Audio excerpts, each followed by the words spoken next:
నమస్తే, నా పేరు స్వప్న. కంచర్ల టీవీ స్పీడ్ న్యూస్ కి స్వాగతం.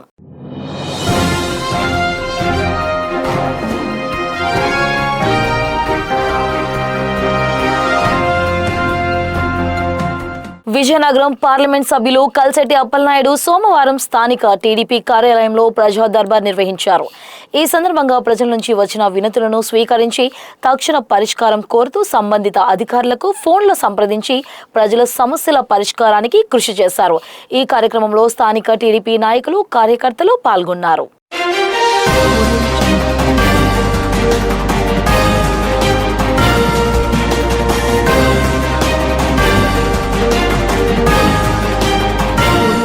ఎస్కోట నియోజకవర్గంలో డయల్ ఎవర్ ఎమ్మెల్యే కార్యక్రమానికి అనూహ్య స్పందన వచ్చినట్లు ఎమ్మెల్యే కోళ్ల లలిత కుమారి తెలిపారు.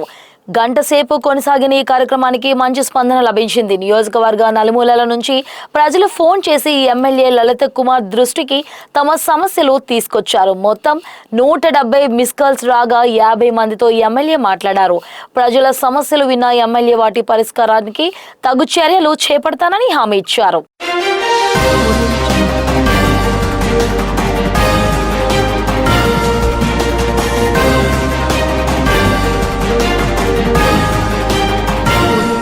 జీవీఎంసీ 65వ వార్డు బానోజీ తోట వాంబై కాలనీ గరుడాద్రి కొండపై వెలిసిన వైకుంఠ వెంకటేశ్వర స్వామి ఆలయంలో ఆలయ ధర్మకర్త మంత్రి మంజుల, ఆలయ చైర్మన్ దొడ్డి రమణ నేతృత్వంలో సుదర్శన హోమము, విశేష పూజలు, స్వామి అమ్మవార్లకు అభిషేకములు నిర్వహించి విశేష అలంకరణలో భక్తజనులకు ప్రత్యేక దర్శన భాగ్యం కల్పించారు.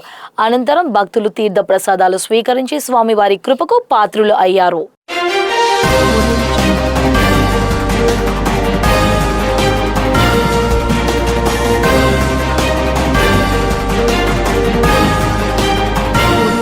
వ్యక్తిగత దూషణలు రాజకీయ నాయకులకు తగదని యలమంచిలి వైఎస్ఆర్ పార్టీ అధ్యక్షులు బొద్దపు ఎర్రయ్య దొర అన్నారు. సోమవారం స్థానిక పార్టీ కార్యాలయంలో విలేకరుల సమావేశం నిర్వహించారు. ఈ సందర్భంగా ఆయన మాట్లాడుతూ స్థానిక ఎమ్మెల్యే సుందరపు విజయ్ కుమార్ వైఎస్ఆర్సీపీ ఇన్ఛార్జ్ కర్ణం ధర్మశ్రీపై వ్యక్తిగత విమర్శలు చేశారని అన్నారు. దీన్ని ఖండిస్తున్నామని తెలిపారు.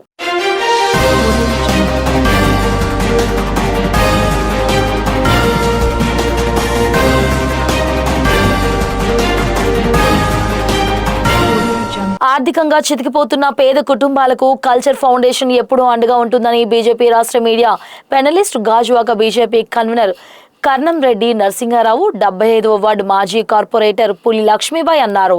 ఈ మేరకు కల్చర్ ఫౌండేషన్ ఆధ్వర్యంలో డాబర్ ఇండియా లిమిటెడ్ వారి సౌజన్యంతో పెదగంట్యాడ సిడబ్ల్యూఎస్ కమ్యూనిటీ హాల్లో సుమారు 100 మంది దివ్యాంగులకు నెలకు సరిపడా న్యూట్రిషన్ సరుకులను అందజేశారు.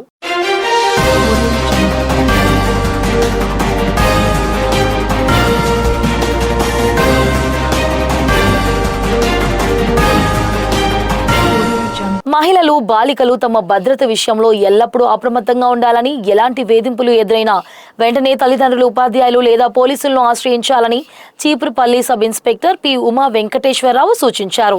విజయనగరం జిల్లా ఎస్పీ ఆదేశాల మేరకు చీపురుపల్లి పట్టణంలోని జెడ్పీ బాలికల ఉన్నత పాఠశాలలో నిర్వహించిన అవగాహన కార్యక్రమంలో ఆయన ముఖ్య అతిథిగా పాల్గొని విద్యార్థినులకు ఉద్దేశించి మాట్లాడారు.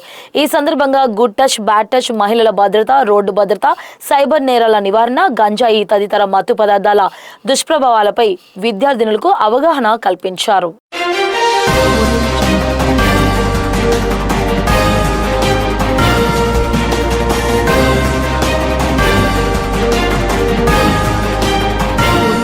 చీడికాడ మండలంలో వరహాపురం గ్రామంలో బుధవారం శ్రీ మరిడిమాంబ 4వ వార్షికోత్సవం వేడుకలు జరుగుతాయని గ్రామ మాజీ ఎంపీటీసీ రాకోటి వెంకట సత్యనారాయణ తెలిపారు. ఆయన సోమవారం వరాహపురంలో మాట్లాడుతూ ప్రతి ఏడాది మరిడిమాంబ వార్షికోత్సవం జూలై 1న నిర్వహించడం జరుగుతుందని తెలిపారు. ఈ సందర్భంగా ఉదయం నుండి ఆలయంలో పూజలు జరుగుతాయని అన్నారు. మధ్యాహ్నం ఆలయ భారీ అన్న సమారాధన జరుగుతుందని సత్యనారాయణ తెలిపారు.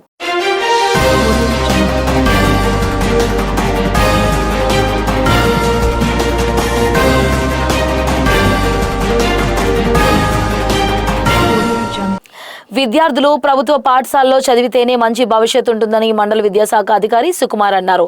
మండలంలో వరాహపురం ఎంపీపీ పాఠశాలలో విద్యార్థులకు యూనిఫామ్ ఎంఈఓ సుకుమార్ సోమవారం పంపిణీ చేశారు. ఈ సందర్భంగా ఆయన మాట్లాడుతూ కార్పొరేట్ స్కూలు ధీటుగా ప్రభుత్వ పాఠశాలలో విద్యా బోధన జరుగుతుందని తెలిపారు.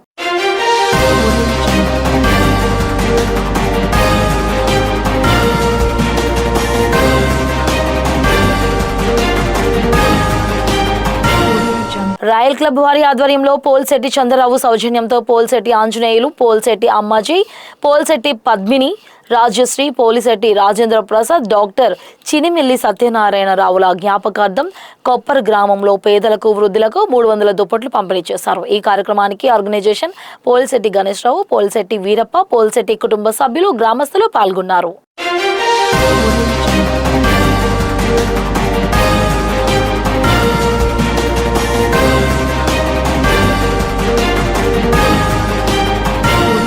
రైతు సంక్షేమమే కూటమి ప్రభుత్వ ప్రధాన లక్ష్యమని ముఖ్యమంత్రి నారా చంద్రబాబు నాయుడు నాయకత్వంలో వ్యవసాయాన్ని లాభసాటి రంగంగా తీర్చిదిద్దేందుకు చారిత్రాత్మక నిర్ణయాలు తీసుకుంటున్నామని నర్సరావుపేట ఎమ్మెల్యే డాక్టర్ చదలవాడ అరవింద్ బాబు అన్నారు. నర్సరావుపేట మండలం కేతముక్కల అగ్రహారం గ్రామంలో సోమవారం నిర్వహించిన రాష్ట్ర ప్రభుత్వ ఏరువాక కార్యక్రమంలో ఆయన ముఖ్య అతిథిగా పాల్గొని రైతులతో కలిసి నాగలి పట్టి పొలంలో దున్ని ఖరీఫ్ సాగుకు శ్రీకారం చుట్టారు.